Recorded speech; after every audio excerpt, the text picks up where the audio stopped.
ओरी कोरी कोरी दिया जाले जगमग ज्योति, ओरी ओरी कोरी कोरी दिया जाले जगमग ज्योति, ओरी ओरी कोरी कोरी दिया जले जगमग ज्योति, ओरी ओरी कोरी कोरी दिया जले जगमग ज्योति। गिरतपुरी धरती माझी पंचमी छठ सात के उहाँ ज्ञान के बात है, पंचमी छठ सात के उहाँ ज्ञान के बात है। दर्शन करेला जाबो नर नारी जी, दर्शन करेला जाबो सबो संगी जी, दर्शनी करीब जाबो नर नारी जी, दर्शनी करीब जाबो सबो संगी जी। ओरी ओरी कोरी कोरी दिया जाले जगमग ज्योति, ओरी ओरी कोरी कोरी दिया जाले जगमग ज्योति, ओरी ओरी कोरी कोरी दिया जले जगमग ज्योति, ओरी ओरी कोरी कोरी दिया जले जगमग ज्योति। गिरतपुरी धरती माझी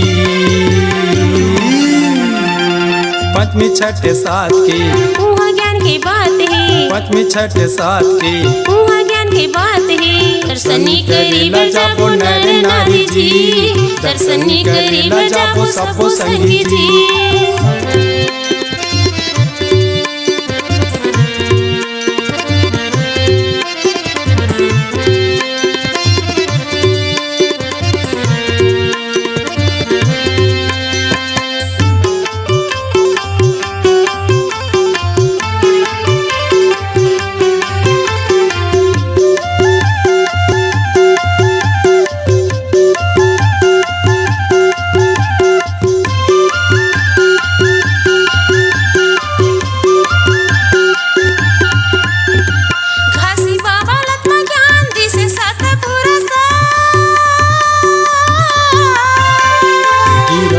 पहाड़ी में लगा ले बेटा में लगा, गिरतपुरी डोंगरी में लगा ले बेटा में लगा, घासी बाबा लतमा गांधी से सातपुरा सा। गिरतपुरी पहाड़ी में लगा ले बेटा में लगा, गिरतपुरी डोंगरी में लगा ले बेटा में लगा। खामला गड़ा लेता है चमकी तोरे भाग्य रेखा, खामला गड़ा लेता है चमकी तोरे भाग्य रेखा। गिरतपुरी धरती माझी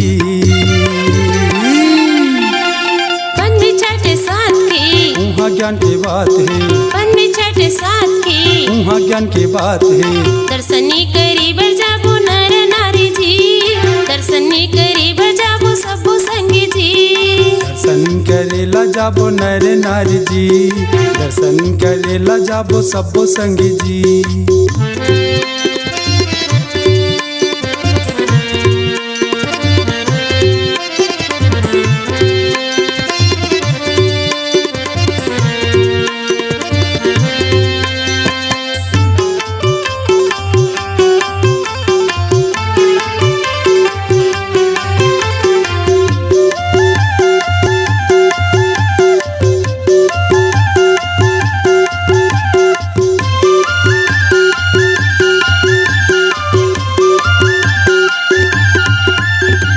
गिरतपुरी के रहने वाला घासी बाबा नाम के, सती के समाधि लगाए जोड़ा खाम गाड़ के, सती के समाधि लगाए जोड़ा खाम गाड़ के। गिरतपुरी के रहने वाला घासी बाबा नाम के, सती के समाधि लगाए जोड़ा खाम गाड़ के, सती के समाधि लगाए जोड़ा खाम गाड़ के। देख लेना चारों कोटी उहाँ जले जगमग ज्योति, देख लेना चारों कोटी उहाँ जले जगमग ज्योति। गिरतपुरी धरती माझी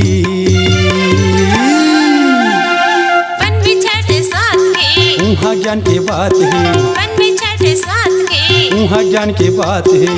दर्शन करीब जाबो नर नारी जी, दर्शन करीब जाबो सबो संगी जी, दर्शन करेला जाबो नर नारी जी, दर्शन करेला जाबो सबो संगी जी। ओरी ओरी कोरी कोरी दिया जले जगमग ज्योति, ओरी ओरी कोरी कोरी दिया जले जगमग ज्योति। गिरतपुरी धरती माझी पंचमी छठ सात के उहाँ ज्ञान के बात है, पंचमी छठ सात के उहाँ ज्ञान के बात है। दर्शन करीब जाबो नर नारी जी, दर्शन करीब जाबो सबो संगी जी, दर्शन करेला जाबो नर नारी जी, दर्शन करेला जाबो सबो संगी जी, दर्शनी करीब जाबो नर नारी जी, करेला जाबो सबो संगी जी।